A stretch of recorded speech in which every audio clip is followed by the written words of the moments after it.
क्या आप जानते हैं एक ऐसी नजर के बारे में जो पूरे ब्रह्मांड की रोशनी को भी फीका कर सकती है। एक ऐसा देवता जिससे देवता भी डरते हैं। लेकिन हैरानी की बात यह है कि वही देवता खुद पीछे की ओर चलते हैं। आखिर क्यों? कहानी शुरू होती है सूर्यलोक से, जहां विराजमान थे तेजस्वी सूर्यदेव, जिनका प्रकाश इतना प्रचंड था कि उनकी पत्नी संज्ञा उसे सहन नहीं कर पा रही थी।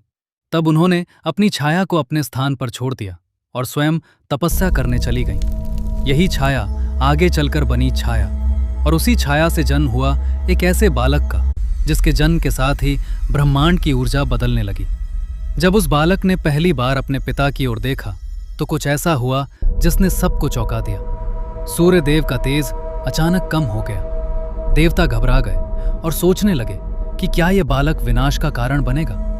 लेकिन उस क्षण उस बालक ने महसूस किया कि उसकी नजर दूसरों के लिए भारी हो सकती है, और उसने एक ऐसा निर्णय लिया जिसने उसे सबसे अलग बना दिया। वो कभी सीधे किसी की ओर नहीं देखेगा, और तभी से वो देवता पीछे की ओर चलने लगा। वो कोई और नहीं बल्कि हैं शनिदेव, जिन्हें लोग डर का प्रतीक मानते हैं। लेकिन सच्चाई ये है कि वे दंड नहीं देते बल्कि न्याय करते हैं। आपके कर्म जैसे होंगे वैसा ही फल मिलेगा।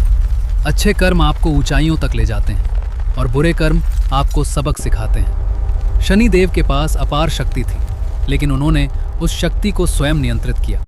अपनी ऊर्जा को सीमित कर दूसरों की रक्षा की। जहां अंधकार था वहां संतुलन लाया, और जहां डर था वहां न्याय दिया। इसलिए अगली बार जब आप शनिदेव का नाम सुने तो डरिए मत, बल्कि अपने कर्मों को देखिए, क्योंकि अगर आपके कर्म सही हैं तो शनिदेव हमेशा आपके साथ है।